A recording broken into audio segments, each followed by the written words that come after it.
Welcome to the Charley Law podcast. I think it's probably an unfamiliar face in the driving seat today. And I know you're sitting there having to practice serious self-control. But for those of you who don't know, many won't, but my name is Nicole and I am Charley's wife. So it's super exciting to be here today, something that is totally unfamiliar to me.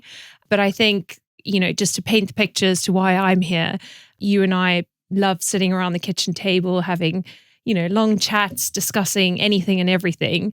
And you've basically reached a point in your podcast where you've had, I think, 16 incredible conversations with a variety of people who have these, amazing stories about making change. That's obviously the theme of your podcast, making real tangible change. And I think a lot of people, probably are sitting at home thinking, why is Charley doing this podcast? What has driven you to do this? And, what is the purpose, apart from it obviously being incredible listening tool for so many people? So we're here today pretending that we're back at the kitchen table and we are going to hear more about your story because, I think we'll go into it into more detail, but the truth is that the reason why you're inquisitive about everyone else's story is because you have an amazing story yourself about making change. And the reason why I'm interviewing you is because our sort of relationship has a little bit of history whereby we were friends for many, many years before we actually started dating and got married and all the rest of it. And I was one of the people who saw you go through this change and saw all the work that you put into yourself and, have seen the end product, which we all love and adore. So something's worked. So I think where we'd like to start is just understanding why a podcast, before we get into all the detail about what you actually did, tell us a bit more about why you decided to do a podcast around this topic. In short, it's cliche as hell, but 5 or 6 years ago, I had my rock bottom moment. I was the flash commodity trader living in Miami, making loads of money, flying around in private jets, dating models. Then it all goes terribly wrong, blows up in my face. I lose everything. I come home and I'm living at home with my mum. And I wasn't particularly happy. And I just had a lot of unraveling to do. And I just got into the personal development space, whether it was psychology, spirituality, philosophy, and I was just looking for answers. I needed answers. And it wasn't just like I was super depressed. I was just unhappy and I was trying to find answers. Something wasn't right. Something wasn't right. I was kind of acting, I didn't really want to go out anymore. I just wasn't myself. I wasn't that light, energetic, happy, fulfilled Charley. And I was like, this can't be. So what, did you wake up and say, I'm going to start a podcast? No. So all of the stuff I did along the way, and we can come onto that later. So much of it was such a game changer. And I'm doing all of this stuff and some of it's quite mumbo jumbo. Some of it's quite like rah-rah American. Some of it's quite academic. And I'm like, this is a game changer for me. And I keep on going to the next stage and the next stage and the next stage. And I can kind of see why people can kind of get stuck at different stages. Maybe they're having therapy and they're just doing that. And they're kind of, becoming a little bit self-absorbed and thinking about the past and, going on about the same thing that happened to them that they're trying to overcome. And, I was in that space for a bit, but then I found out the next stage in coaching and taking responsibility and accountability and looking to the future. So when I was doing all of this stuff, I was like, shit, none of my mates are ever going to do any of this stuff that I did. And I think I could see traits that I was overcoming in friends, family, and acquaintances, and especially my British mates. We're not very good at this sort of stuff in this country. And I'm like, shit, I wish they could get into some of this stuff as well. But a lot of the narrative around these things in self-development is quite harsh. People use words like abandonment and trauma and whatever else. And I kind of noticed that there were often, maybe that was the scientific word for, what might have been happening or etc. Like there was a lot more of a kind of accessible, contextual, sort of softer, more palatable way to talk about things. And so basically I was like, right, I'm going to start documenting my journey, be a bit of an undercover investigative journalist. Like I kept doing more and more and more stuff because I freaking loved it. And I was like, I'm going to document everything. And I'm going to put it into a really cool book, which is not going to be the self-help book that Freddie, Harry, Henry, or Charlotte, doesn't really want to read because they're like anti that kind of thing. But it's going to be a really cool memoir of the story, really kind of hyper curated. And I'm going to weave all of the insight, tips, hints, resources in there. So sort of through osmosis, maybe it's a bit of a page turner, and then they might get inspired to be like, oh, he tried that, or he did that, or that worked for him. So the book has been a labor of love. I decided last year, we decided that, to raise a bit of awareness when the book eventually comes out, probably next year, that it would be a good idea to start the podcast, but also just make it a little bit more current and sort of, I suppose, be an extension of the things that I want to talk about in the book. It's getting people on who've got really good stories about making change and adversity, whether it's physical change, emotional change, career change, whatever it is. But because we all listen to a lot of these podcasts, but a lot of them don't actually tell you like how they made the change. You get people come on, they're like, first of all, you need to get clear. Then you need to do this. Yeah, but how? And from my experiences, like getting clear takes a long time. You have to unravel a lot of stuff. But when you can get to the, when you get it right, it's beautiful. And so I wanted to do the podcast to raise awareness for what I'm doing, pave the way, hopefully, for when I publish the book next year. What I definitely saw was, I think it's been, 5 years that you've been writing this book? Yeah. Okay, and we'll come on to that in a bit more detail. And I think what I noticed was when you started telling people that you were writing a book, you'd reached a certain point where it wasn't just, you sitting in the, corner of your room early morning writing. You had something there to start talking to people about. And it was only then that a lot of people started raising their eyebrows and saying, oh, that's an interesting conversation or interesting topic, this whole thing about self-development, or actually I'm also interested in it too. And I think, I definitely saw a lot of people sort of open up to you because you opened the doors to the conversation. I think prior to that, it was all sort of behind closed doors, and a lot of people in your circle definitely weren't talking about it. That's definitely, that's very true, and you see it. We see it in conversation in real life. I find when I meet someone for the first time, if I'm like be first and I'm a bit vulnerable and told them some stuff, it's not about like poor me, but just share something a little bit like one wouldn't share. Yeah. Then they share as well, and you're sort of opening this sort of treasure chest. And also, I think the thing that we noticed was that in a lot of people's mind, this kind of idea of mental health, it's quite severe and acute, and a lot of people are like, oh, that's not me. But and I've always been, I think, hesitant to use that word. It's one of those words, sadly, like trauma and abandonment and mental health. I think people just put them in pockets.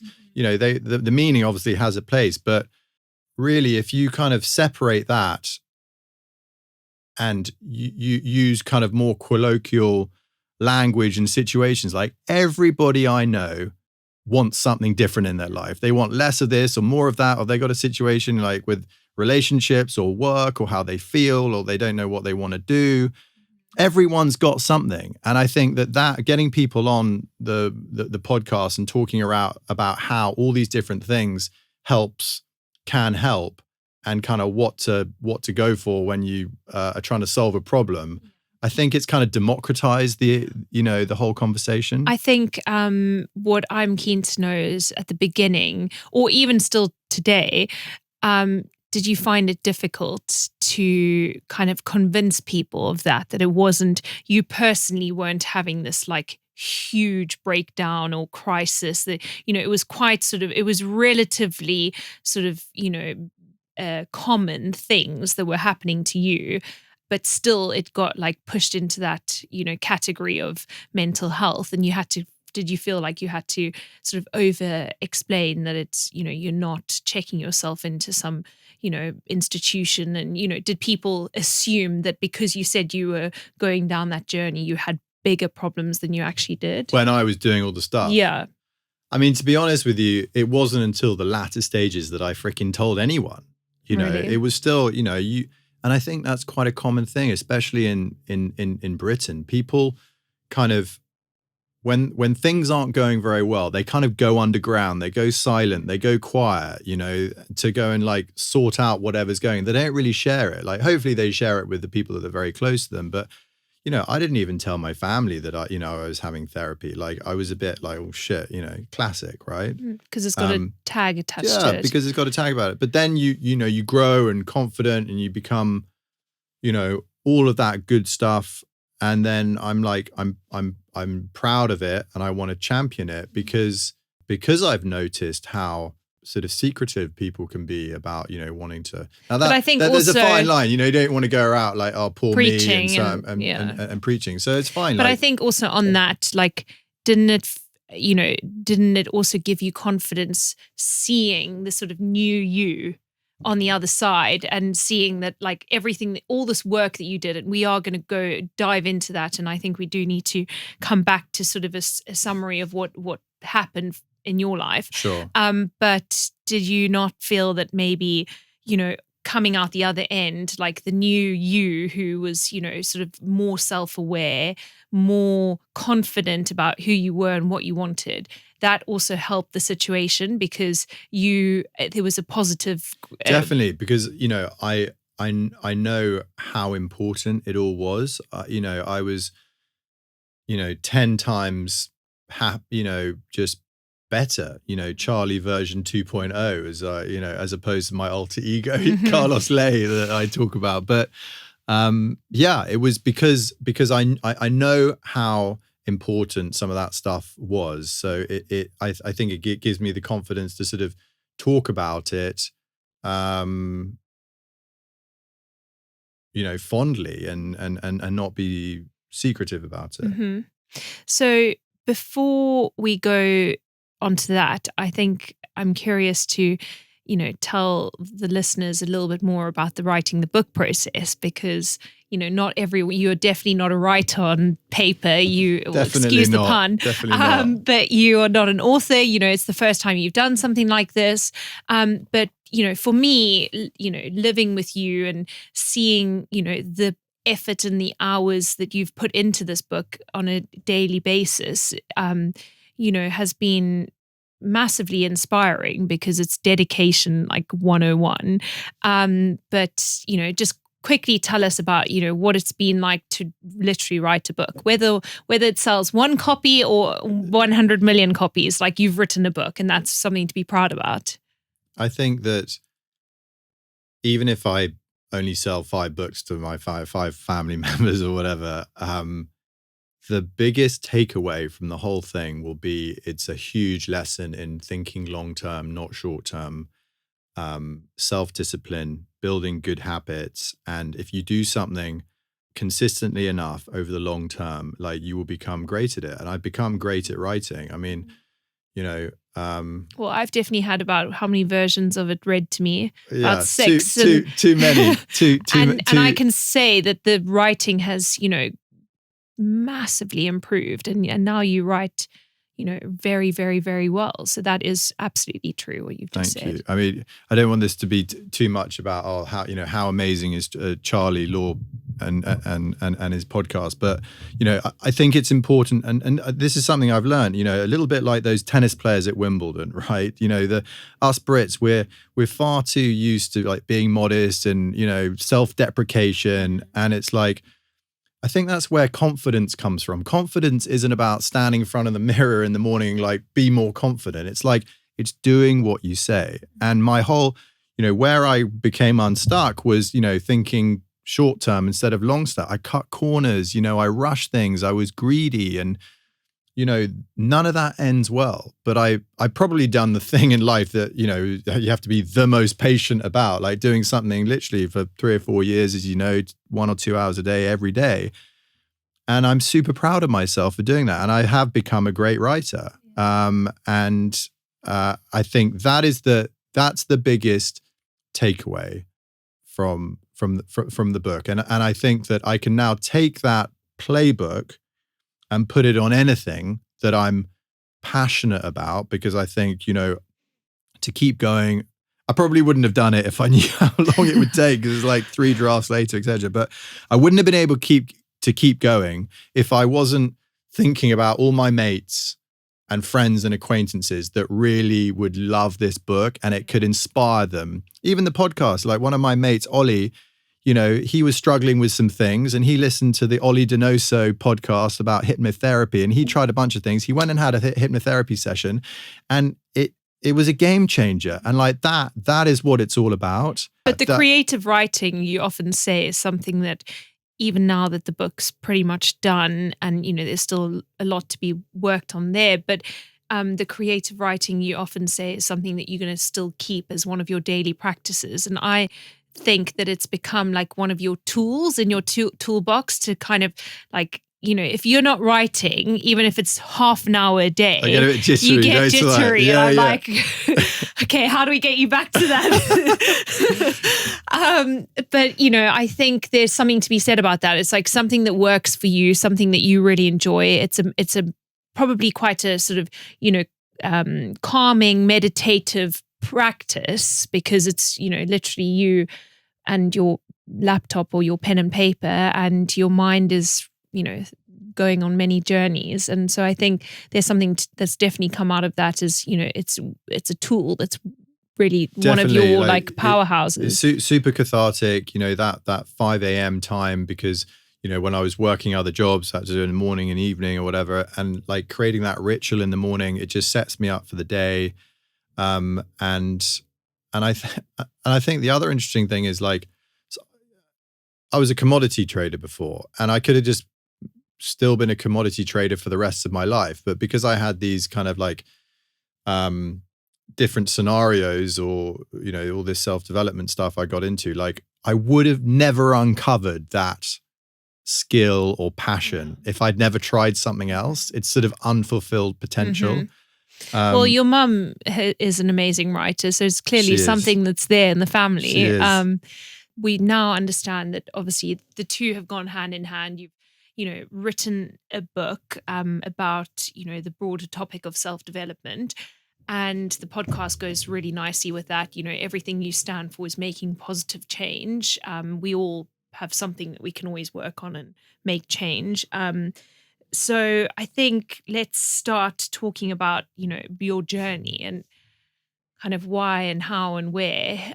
So I think it's probably worth saying that, the Charley I first met was exactly how you described yourself earlier, sort of boy about town, here, there and everywhere. I literally couldn't lock you down for a quick coffee or a gym class or a drink out because you were, on a different flight every second day and parties and premieres and who knows what, but also working very, very hard. I've always known you as someone who takes their work very seriously, so you sort of never had a spare second in your day for anyone else but yourself. I think that's changed a little bit now. And anyway, like as the years passed, we remained friends. We didn't see each other very often, but when we did, we always got along really well. We had, a lot in common and we used to have a good time. But I think what's worth saying is that,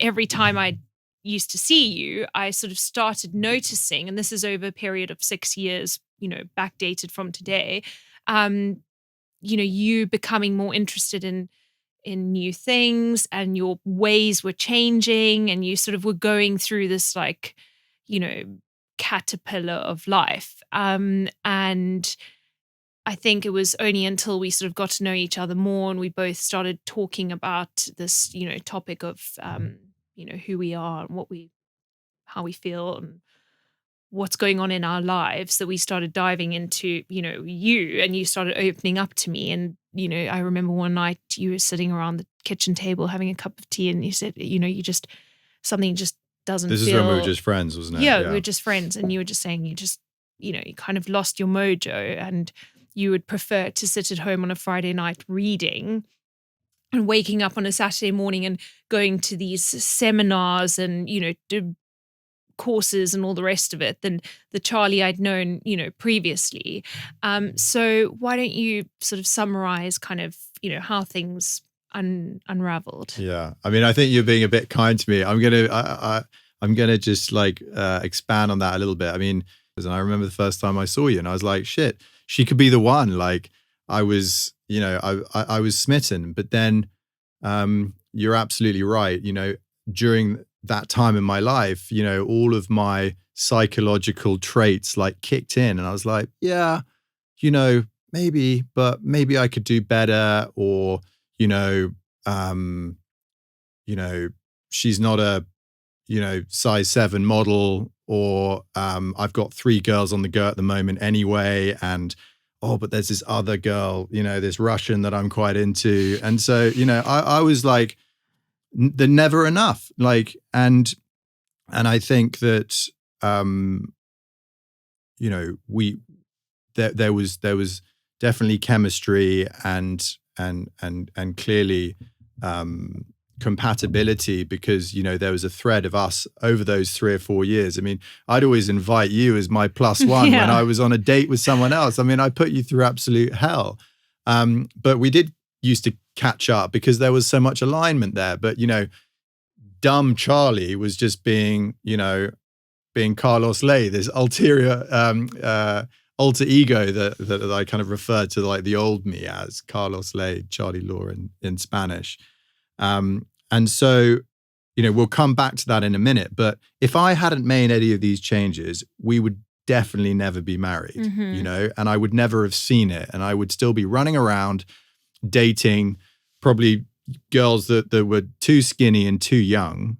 And I would probably be, a bachelor when I'm 50 and not have feel complete and have a wonderful family with you and our daughter and all of that happiness that comes with it, just because of certain psychological traits in my mind. And I can see it with other people. But also it didn't just it wasn't only just about dating. It was like a lot of things in your life. No, dating's just one thing. But I think dating is such a good tangible thing, because a lot of this mumbo jumbo self-development stuff, it's quite hard to sort of hang your coat on a peg. But I see, who you're spending your life with, or what, relationships are so important. And I think people struggle or in the wrong relationships, or they're stuck in relationships, or they can't get a girlfriend, or they, or and boyfriend, or wife. It's the core of a lot of other things. It's the core of so many things. And, you one sees it a lot. And I think getting that right, you are 100% the best decision I ever made. And I know that sounds quite cringy, but everyone says, the sages and the Warren Buffetts, and it was like, marry the right person, because that sets you up for everything else. And I married the right person, but thank fuck I did, because I could still be here now. You'd probably got bored of me by now, and I'd be like, I don't know, I'd be in Bodrum with Tatiana. Do you know what I Oh mean? God. Okay, but so back to the story. I'm going to tell you what, like, tell us, because it didn't just happen. Like, when you say you went down a rabbit hole of discovery, like you really did. I did. You put in a lot of effort into finding a way to change this mindset and this way of being. You ultimately, I know you didn't want to change, completely who you were, because 95% of you is great, but it was this like there were certain characteristics that were creeping up in work, personal life, maybe some family, I don't know, friends, like anything. It was just small little traits. What was the moment? Did you wake up one day and feel like you just couldn't do it anymore and you needed to find a solution to not feeling the way you did? Or was it someone or something? Or? Yeah, I got my first job in commodities when I was about 26. And I went to work for this very small company. It was sort of a boss and the young apprentice. And, week 2, I was out in Venezuela at the sharp end, meeting mine owners and government officials. And I just took to it. I was quite streetwise, spoke a bit of Spanish, and used to South America from going to Argentina and on my year out and stuff like that. And I was just good at it. I was a good operator, I had good emotional intelligence, good at, building relationships. And we did very well very quickly. And we built a team of like 4 or 5 people. I was on bloody airplanes every other week. What did you say? You told me something like 80 flights a year or something yeah, like I think that? a couple of years I did about 80 flights a year. Crazy. It was just 24/7, adrenaline fueled. I thought it was kind of James Bond flying around the place. Then I went to live. You were moving as quickly as the trades were. It was crazy times, right? But I learned a huge amount, and it was a great life experience. But like a lot of these things, it all ended badly. We all learned a lot of lessons.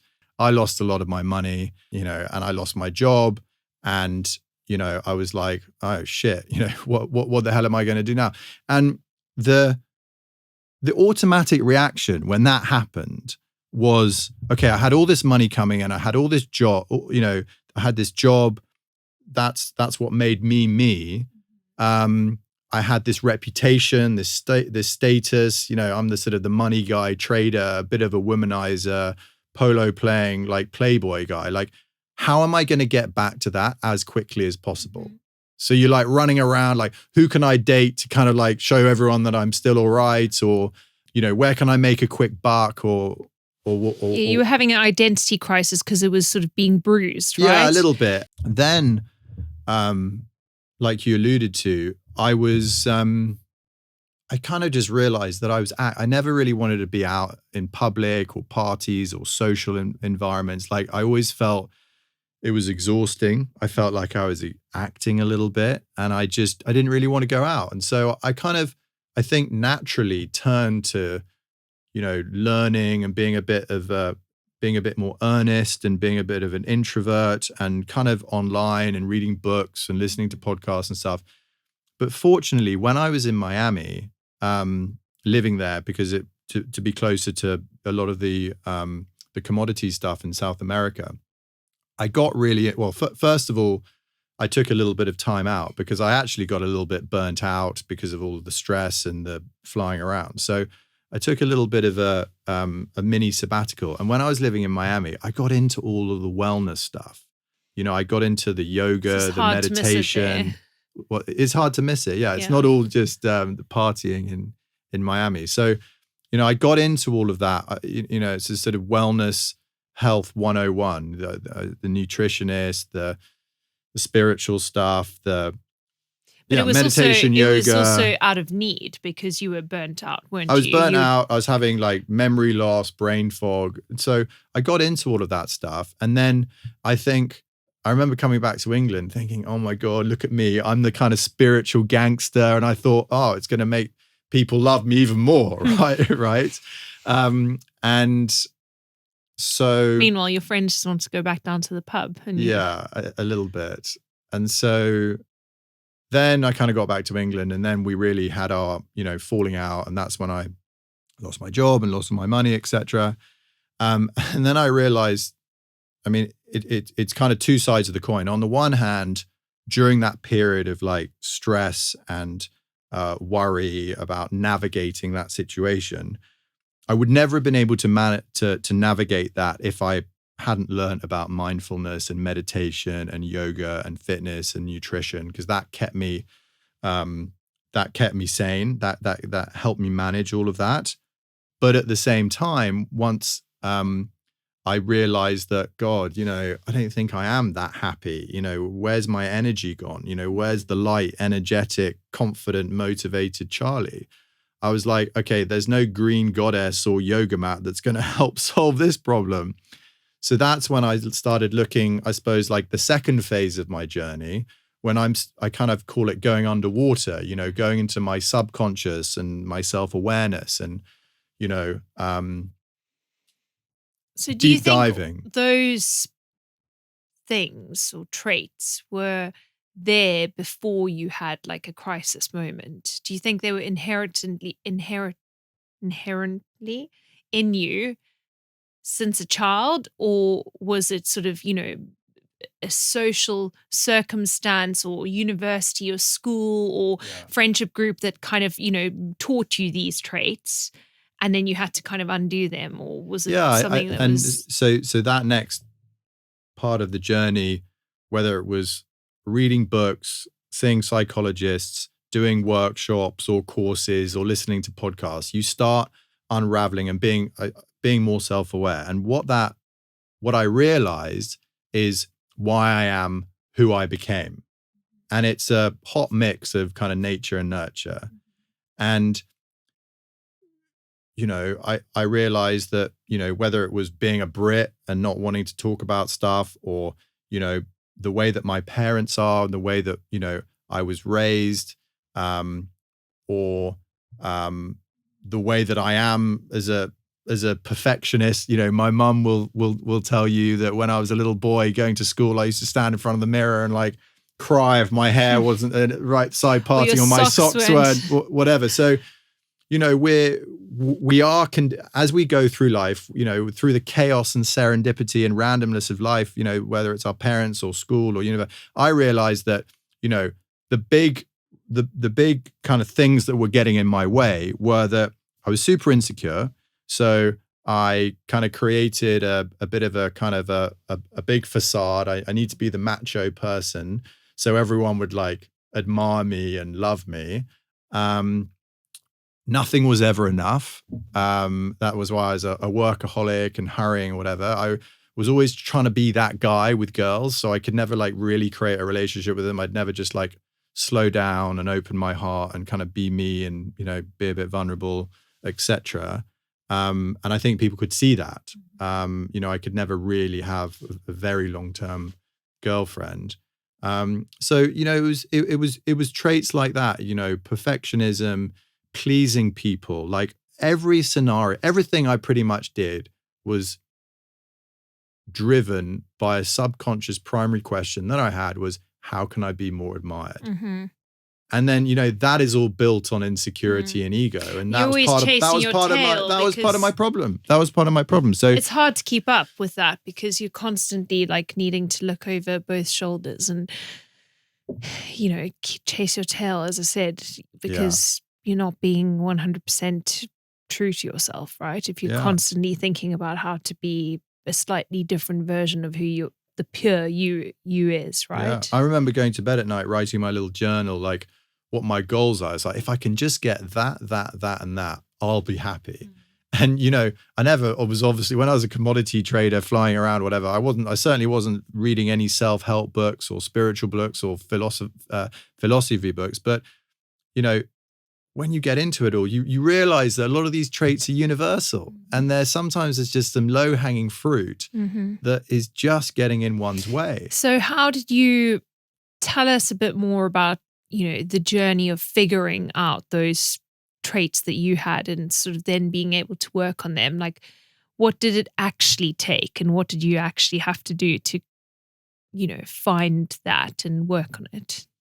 I think it's really like, it's an iterative process. Like, it did take me a long time. I think, some of the events and things and the people that I met in America helped me just be more cognizant of myself and my emotions and, having like more real conversations and, understanding about like my makeup and things. So I think that shifted perception and having a better understanding of myself initially. So that was kind of like. And why do you say America? Is it just because you feel that? I think it's because I found it easier. I actually found it easier to do all that stuff in America because I think one gets in the UK. I think so many people have like a preconceived idea of each other and oneself. Like, I think I certainly worry more about what people think of me or people that already know me or have a certain expectation of me. Like, oh my God, Charley did that, or Charley's changed, or Charley's doing this. Whereas in America, you can kind of be anyone you want. Free. And I think people are a lot more accepting. But also more open. And more open. So coming back to the journey of figuring it all out. So you were in America, you went to, health, studios, you did yoga, you did meditation. I did some of these events. Changed your diet. Changed my diet. Went to some of these. But then you also went to these bigger events, right? I went to some of these bigger events where and I think that's what was interesting. Like, I went to this thing called Summit Series where they have small little meetups in their ski resort near Utah for like 300 people on a weekend, and you're like bunking up with startup entrepreneurs from like Silicon Valley, and that's really cool, but they're all into yoga as well, and then they go and do a meditation thing, and I was like, okay, this is cool, like this is whatever, if they're doing it, I want to do it. And then there are much bigger events like in LA or whatever, they do a summit at sea when they take over a cruise liner, and they've got Larry Page or Richard Branson talking and then you've got, you know, a psychologist talking about relationships, or you've got someone talking about crypto. Yeah, so they've made the space really, you know, it's an eclectic thing. So I was just like, that made me embrace it, and that helped me learn a lot about myself. And I kind of felt more energized around those people, I think. And so, but then when I had my more rock bottom moment back in the UK and I started seeing a therapist, which was kind of probably the bedrock for, you know, emotionally and psychologically working through, you know, that stressful experience, and then understanding and kind of unpicking why I was the way I was, and looking back at my tendencies and, you know, the environment that I sort of grew up in, and boarding school and home and stuff like that.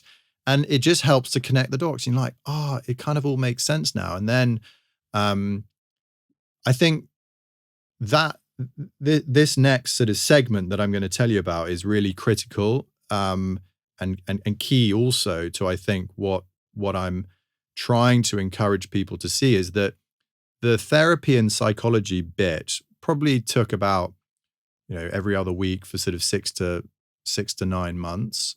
So it can take time. You know, it's a sensitive and delicate process, especially if, you know, you're coming from a place of necessity and you're not that happy and you're not that energized and you're like, oh, I need some help, right?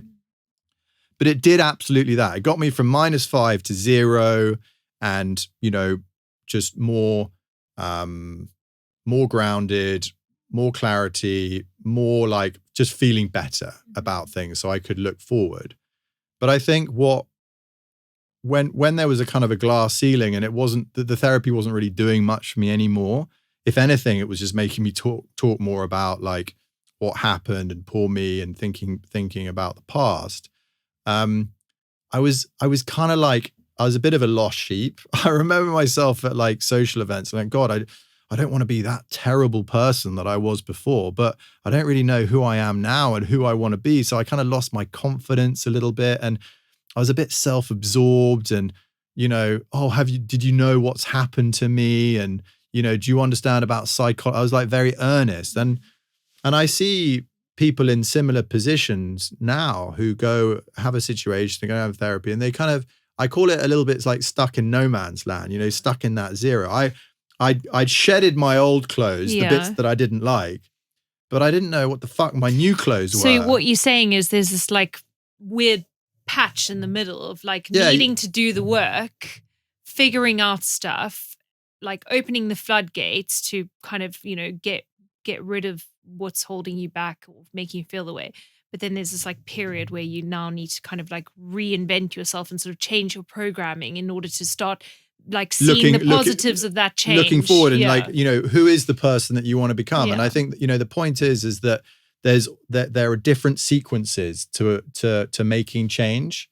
You know, imagine trying to get really clear on one's values and goals and, you know, the type of life you want to create, the type of person that you want to become, if you have zero self-awareness and you're just a narcissist who is trying to, you know, get the love back that you never had when you were a child, or keep your dad happy. It's not a good lens to look through to creating goals. And so there's a sequence to do things. And I think this whole personal development sphere, it's really hard to navigate if you don't necessarily know like what and when and how. And you might just be, oh, I have therapy, and you do that, and then that's it. But if I was stuck in that no man's land, recalibrating, you know, didn't know who I wanted to be, a bit naked, I might still be like that.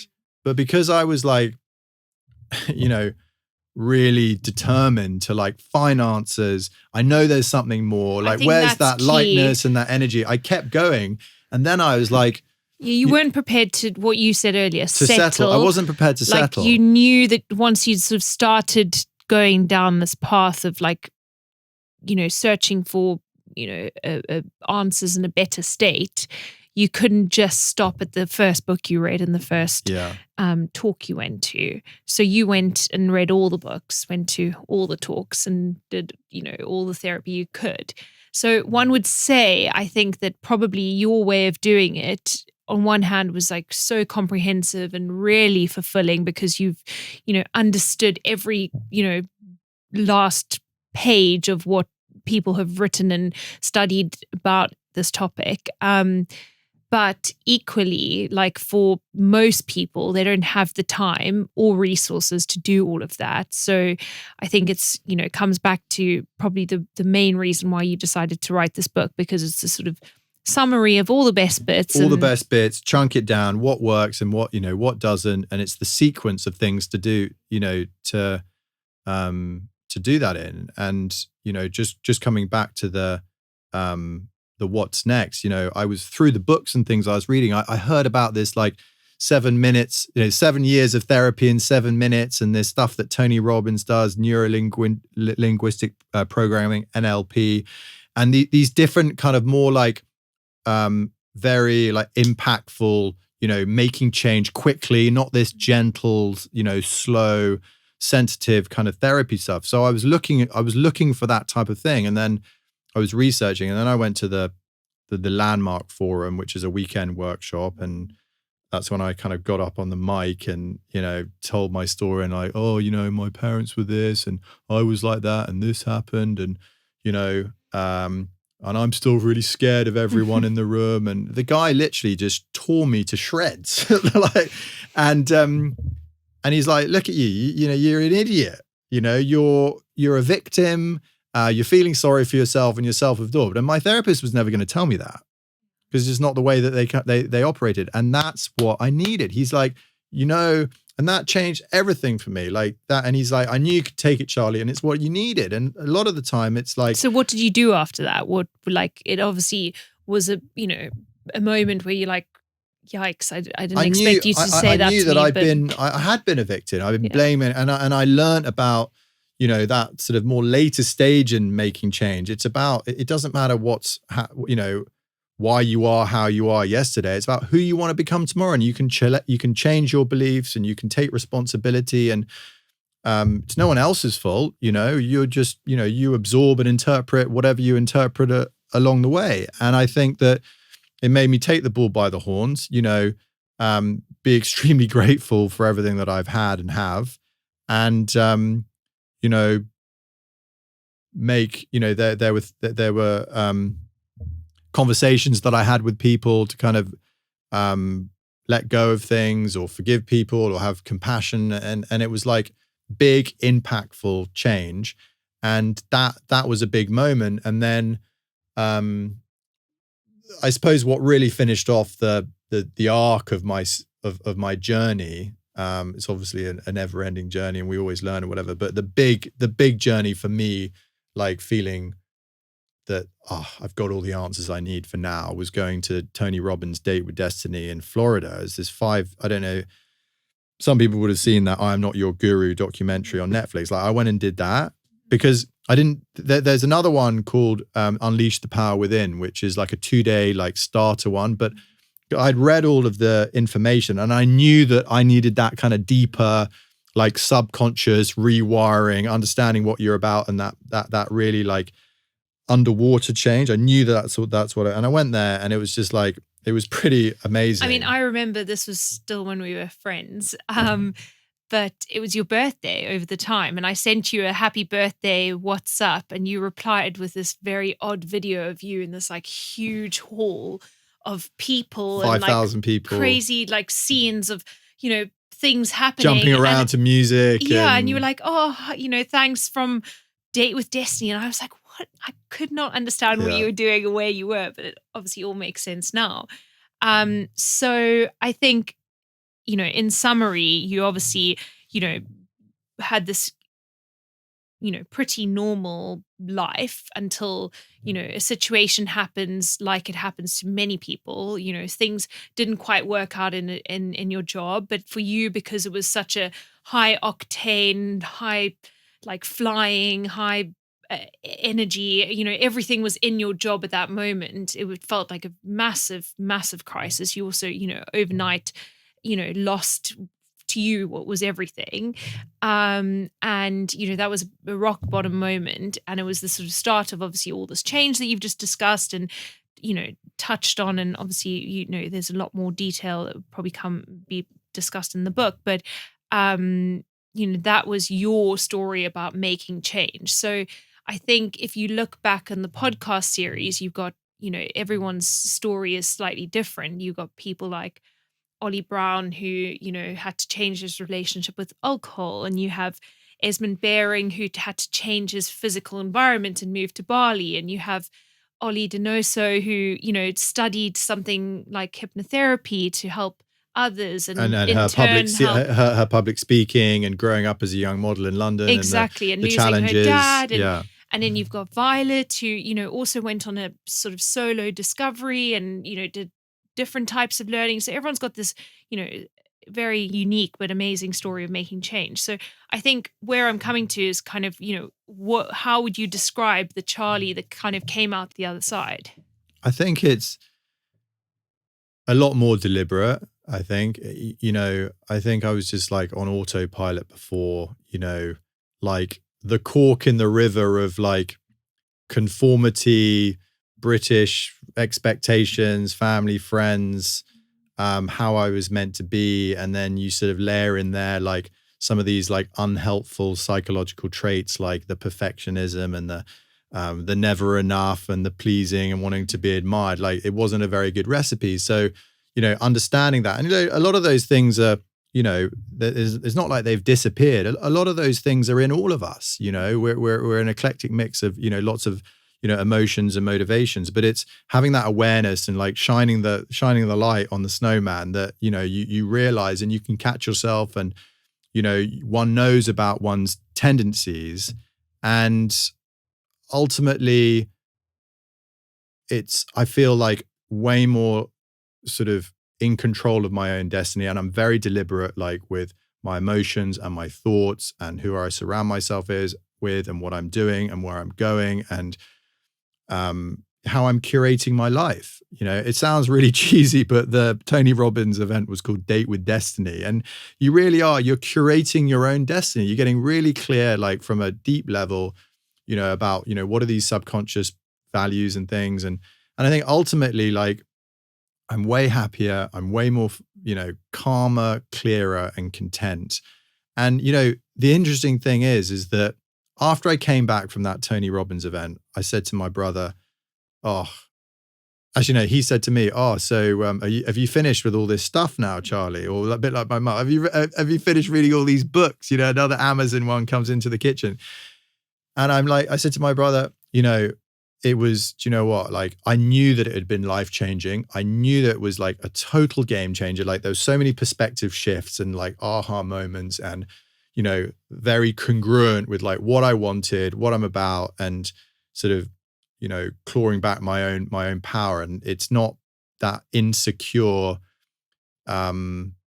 needing admiration and ego. It's sort of a sort of quiet, more intrinsic. I mean, Violet articulated it. Violet Matters much better than I can, but you sort of claw back your own, inner confidence, that quieter confidence. And that makes it was one a quiet lot more shift, she said. Quiet shift. And something that only she needed to actually feel and see. Yeah. But we'll probably talk about it. And I've done it. I'm like telling the world about it. But absolutely, she articulated it really well. And Matthew said to me, well, your life hasn't really changed, has it? You're still single. You're still living at home with our mother. And you're still broke. I'm like, yeah, but I didn't say anything then because I literally couldn't argue. Yeah. But then like it takes time, but everything then once you start, everything starts like happening, you and I happened, there's clarity around career and purpose and the life we want to build together and, people, places, things. And the one thing that, works for both of us is that because it's not, obviously it's worth saying that, there are many people in this world who have much deeper, darker problems that need to go through, some more serious, um, you know, therapy and change motives. So, we are aware of that. But it's sort of more for the sort of everyday person who, wants to better themselves. Because you've kind of, gone down this journey and understood why you can be like you were, and, what sort of traits, used to, feel negative things. Because you're so aware of that, you bring it into the relationship. And I think that's one of the important things also, is that we are able to, like, on a daily basis, it could be the tiniest things. Like, you're so aware of like who you are and why you do things, and it's over communicating, exactly, and talking about things, and being like really honest not about not being shy to sort of admit to how you're feeling, or what's going through your mind at the moment, or why you did a certain thing. And it's it's never really big things, but it's just that, like, freedom to kind of not always have to have this, like, perfect facade, and, like, be ashamed of anything that doesn't necessarily fit with how there's things not a should lot be. of keeping up appearances. Exactly. Like, I mean, you know the worst, the best and the I've worst seen of it me. all. And so I think that's definitely a cornerstone piece of our relationship, isn't it? It's been so powerful because obviously no one has an absolutely perfect ride, but because of all this work, it's like things are really simple and very easy, and it's very, there's nothing that's like, there's no big weight pulling anyone down in this relationship, and it shouldn't be like that for everyone else also. So that's been really healthy. Yeah, no, I completely agree. So another question I had was, and I'm sure people, would be interested to hear this, after you've kind of gone through this change, were there people in your life who were sort of, one, surprised about, like, this journey that you'd gone on, and two, like, resistant towards the new Charley, and sort of, maybe questioning who you are and what you've done because they weren't familiar with things like self-development tools, or Yeah, I think definitely. And I think partly my fault. I think it's quite a natural reaction when one goes through a lot of this self-development stuff. You start trying to be some kind of like pseudo psychologist and try and, like, tell your friends they've got issues and you need this, that, and the other. And that's like the worst thing that one can do. And I, again, learned that later on. And really the advice is you can just try and be the best example of yourself, and then slowly, people will kind of come out the wood with, those whispers and be like, oh mate, I've noticed this. Do you mind if we have a chat? And that kind of started happening. But I got, I did, like, mate, well, like, what are you doing? Like, why tell people about that? You just sound weak. Or yeah, it was just like didn't really sort of register. I think, even my mother, when she won't mind me saying this, but when I eventually told her that I was having therapy, she was like, oh no, that was research for your book, wasn't it? And I'm like, well, no, but now she understands it. And actually, she's been amazing with my development, because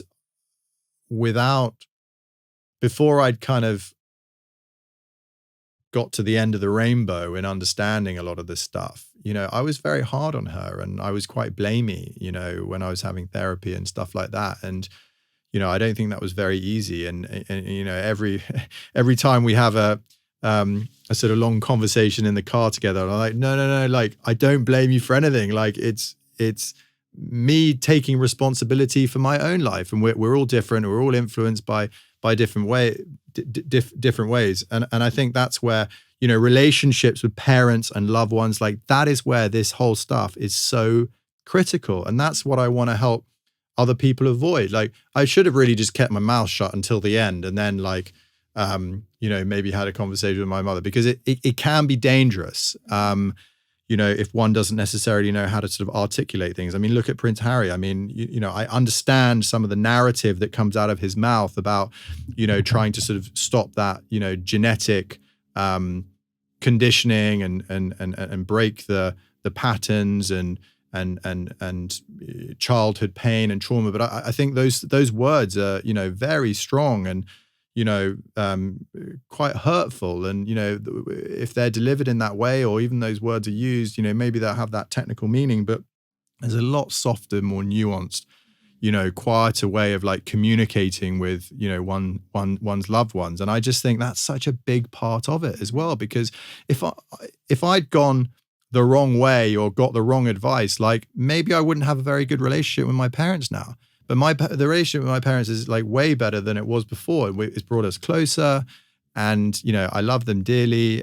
And I'm going off on a tangent now. I can't remember why we got on. We got onto that, but we were talking about people maybe having a sort of standoff opinion of you. Yeah, it was my mother being like, "Oh, Charley, you don't need therapy. My son doesn't need therapy, does he?" And it's like, well, it did, and it was a game changer, and what didn't make me very nice to you, but I'm sorry. And, I regret some of those things I say, but, that was part of the journey, and it helped get me to the end game.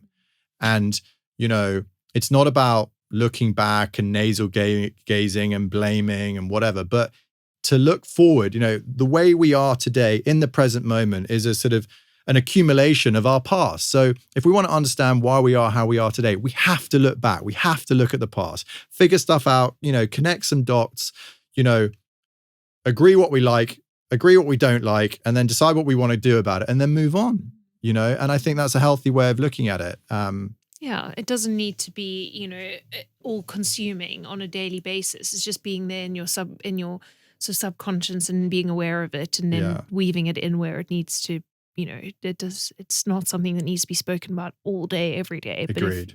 Agreed. And I think that's what again, just trying to, I think it's important for me to kind of express what I'm about, because I think part of the reason why it was a really good idea of yours to do this, because everyone's like, why the fuck is Charley Law doing a podcast? Like, what does he know about self-development? I was just literally and all about that to sort of say stuff. that. And so it's an opportunity for me to like say what I'm about. And I took a year or so off to figure out what the next decade looks like and finish the book, etc. And you know this because we had so many conversations about it. I thought, well, maybe I'll set up a self-development business, coaching and masterminds and online courses and all of that. And I'm still going to do a bit of that as a passion project, but I just realized like I don't want to talk about this stuff all day, every day.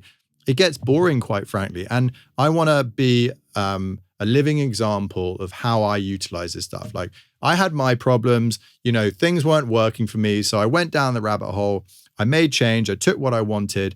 And now I'm way better version of myself. And I want to get back out there and do what I want to do. And I'm going to go back into, I'm going back into commodities and mining. And I want to take Charley 2.0, not Carlos Lay, and do things right and think long term and work with great people and walk the walk as I'm talking the talk and champion self-development along the way. Because I think a lot of people do what I did and then, become the meditation guru and then just go on and on and on about it. But I think it's that practical, take what you need, do the bits that are going to, help yourself feel better, get clearer, overcome stuff, regain that light, energetic, version of yourself, or overcome whatever challenges there are, and then get back out there, and have those tools. Mm-hmm.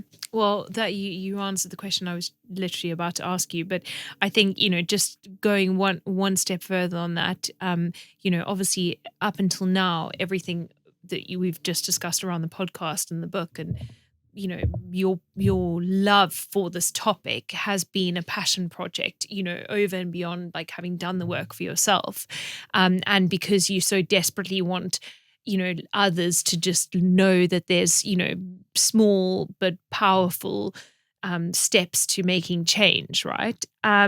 But I think my question is how, you are ultimately still a businessman. You still have a day job. You still have, a corporate role out there. But how can you sort of marry the two? And how do people who, don't want to give up what they're doing and, become a guru or a monk or whatever, how do they just make sure that they weave this stuff into their lives on a daily basis? I think first of all, it's identifying like what someone might want to change. And that could be from, the spectrum is huge. You could be like super unhappy and, it's frightening. I mean, even in the last month, we've had very, very devastating news about people like one or two people removed who've committed suicide, and men. And when we hear that, it's like, oh my God, like to be driven to do something that bad. Just think how many men are just unhappy that haven't gone that far. And women, but particularly men, I think. But men and women, you're right. But the stats around men are just absolutely shocking. And so from that side of the arc to like people being unhappy and just down and, looking for answers, to your A-type personality who, is cooking on gas, but they want more, or they can't get a girlfriend, or they are never satisfied, or they're a workaholic, or they're burnt out. And they kind of need a little bit of the unraveling to sort of center themselves, find out what, some of these traits are that might be getting in their way, because they might be nailing the, the green goddesses and the yoga and the models and the, the fast cars and the, the great life, but there might be something missing. And, you need to sort of, this self-aware, it's all wrapped up in self-awareness, understand oneself better, one's own psychology better. Because if you maybe take out one or two of those roadblocks, their life could be, totally different. So it's that whole spectrum of, first of all, kind of knowing what you might want to change, being honest about that, and having a desire. And then I think it's about going and looking what's out there. There's so much stuff out there now. And, whether it's reading books or listening to podcasts or going to do workshops, and it's like, who do you trust, or who do you resonate with, and, who do you admire? Like, and if it's the more spiritual stuff, you can go down that road. Or if it's the psychology stuff, maybe you could have a therapist. Or if it's more of the going forward and getting clear, then it's the coaching stuff. If it's trying to sort your body and your physiology out, then, maybe it's, looking at the nutrition and gut health and sleep and hydration and exercise. And if you don't really know what's going on, then maybe some quiet contemplation. I always, use a little catchphrase called, you got to check out to check in. When you're in the hustle and bustle in everyday life and surrounded by family, friends, work, or whatever, it's very hard to sort of just be quiet and still. And so, like, whether it's a day or an afternoon or a workshop, I think it's really important just to take yourself away from everyone and everything. You don't need to go to Bali for a year. It can be a weekend or just a day, very quiet, solitude. Go and take some meditation material with you, or just journal or quiet. Just start thinking about things and just like detoxify all the influences of life that are bombarded at us, whether it's people, places, media, etc., friends, influences, expectations, temptations, options. And it's that quietness and the stillness and the reflection and the introspection that just kind of can just ground you, and then remind oneself of like, hang on, what really is it? What's really important? What did Charley or Nicole like really want when they were little? And, what energized me, and which situations in my life did I like the most? And what are my real priorities? I can do anything, but I can't do everything, and I think it's that contemplation and that quietness to like get a little bit more deliberate about like, I'm 38, like everything's going well, but I really want to prioritize like finding a special person. So, am I going to find them having these 2 startups, going on 40 flights a year, this hectic, life, stressful, like I've probably got to make some changes maybe to like prioritize, being a little bit more feminine or masculine or, less stressed, and create that More time and available. space and more available, and slow down a little bit and see what might happen. So, that would be my advice, or wait till the book comes out and read that. Exactly. So tell us a few examples about what you've actually changed on a day-to-day basis physically. Like, what do you do that's not up in your mind that's helped? What has worked for me is my morning ritual, this 5 a.m. thing. And, I was always, one of the hardest things for me was the never enough. You get to the end of the day and it's like, oh, I didn't do enough exercise. I didn't meditate. I didn't read enough. I didn't drink enough water. You're always on my case about that. About to say that. Oh, I wish I could, do this, and this, right? And so from kind of getting clear and the priorities, whatever, I've narrowed things down to I know what's really important, so I can kind of forget about the other stuff. And getting up early allows me in those first 2 hours to pretty much do all the hard, difficult stuff that I always want to do and get out of the way. And then I can enjoy the rest of the day. So,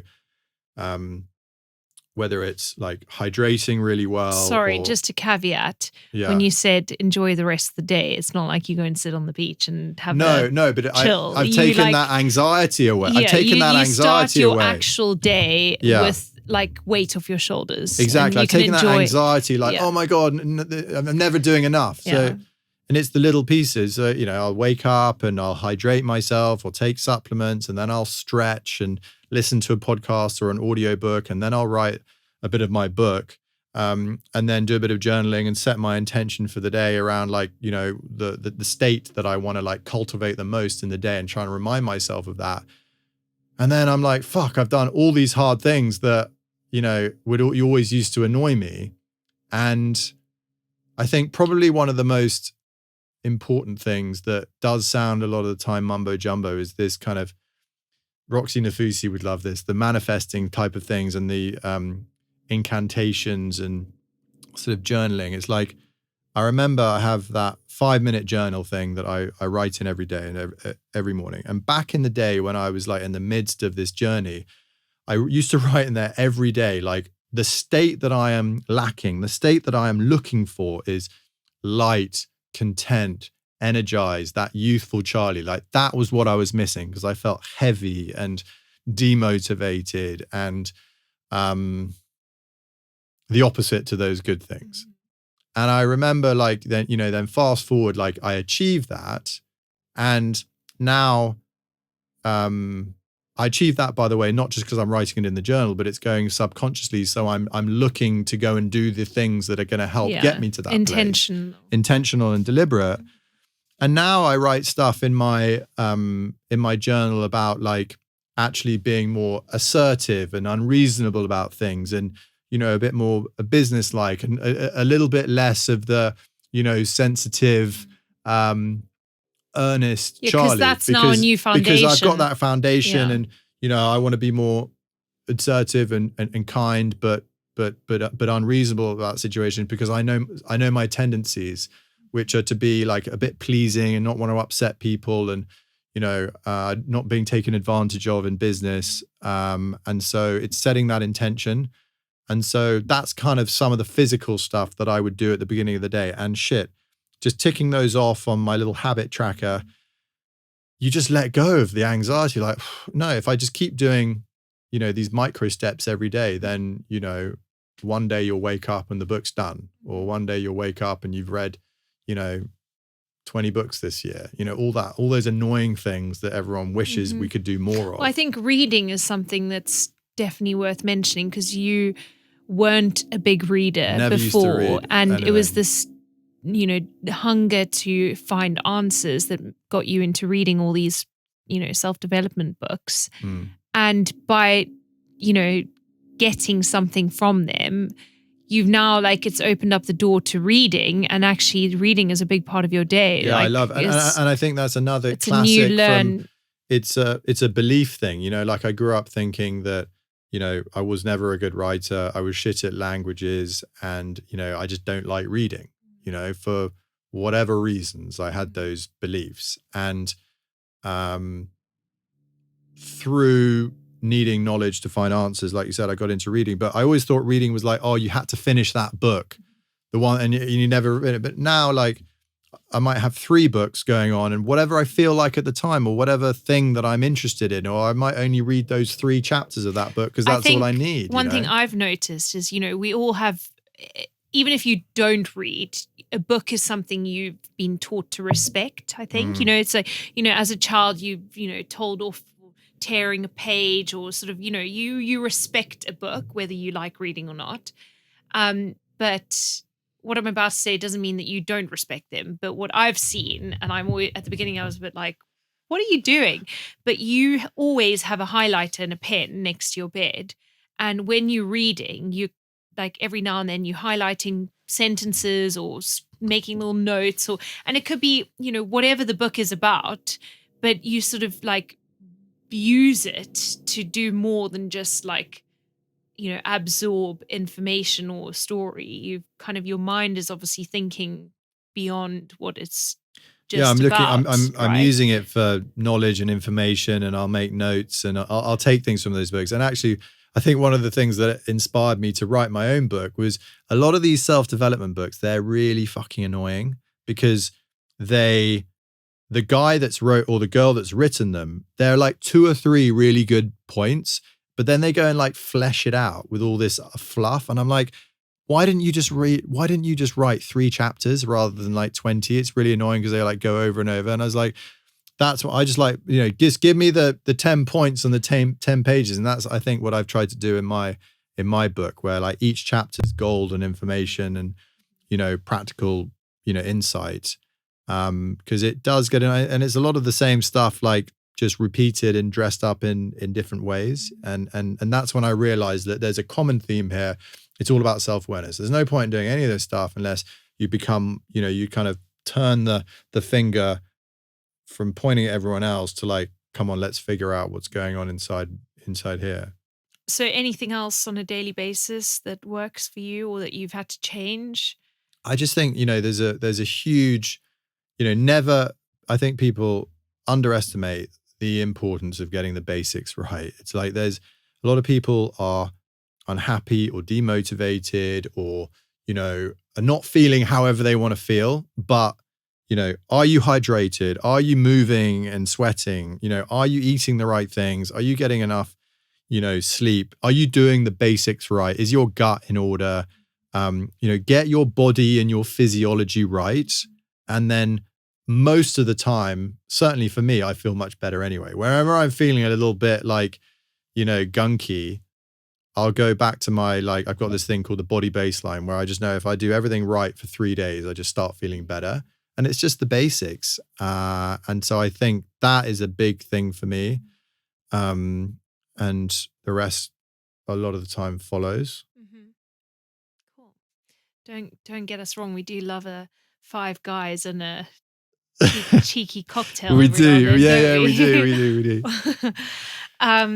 Cool. Well, I think that's probably been super helpful. I'm sure a lot of people will, put the puzzle pieces together now and say, oh, that makes sense. It's not just been a sort of interesting passion project of yours to follow. And I know that, the lineup of people that you have coming up is, still we got some really exciting guests. But I think you're absolutely right to, like, what is who's this guy Charley? Like, I know there's a short little bio on the podcast, but it doesn't, it only says so much. And I think it's also important for people to know, if anyone's interested in reaching out, that I do some one-on-one coaching on the side.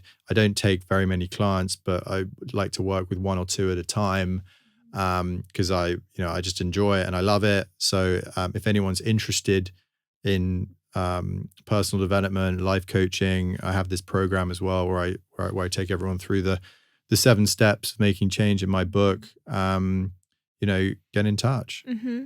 And I think, I mentioned before we finish, I mentioned a few of the people who you've had on, but it's always, just good to refresh our memory of, how many different, guests you've had on in terms of their topics, just in the last few, sentences about what you do on a daily basis. You've got nutrition. You had Jennifer Medhurst, who was amazing, talking about all the, change that can come from, eating well and properly. The Joseph Bates, who was talking about his coaching, and Halen, he's just launched that. I think that's super cool with all the ex-military people. That was amazing. You had some really interesting comments come out of that podcast, didn't you, from people who were just fascinated about his story. And then you have the tragedy of male suicide, and you have Claire's, hair-raising episode, which was very, very special. So there's something for everyone, and I think that's the fun bit, and everyone's got something that will tickle their fancy. Yeah, I guess. People relate to different things, don't they? And I think it's the people's stories that inspire people the most. I think a lot of these podcasts, they get the experts and the PhD on, but it's what inspired you to get to make the change, and what did you actually do along the way? And I think it's a lot more relatable. Yeah. Great. Well, I think you're a much better host than me, and you did unbelievably, considering that you've never been in the studio before, let alone a podcast. You're a natural, and I love you, and how lucky am I? Thank you. I'll send you my invoice at the end, okay? Right. Thanks so much. Well, thank you. Is that a wrap? That's a wrap. Amazing.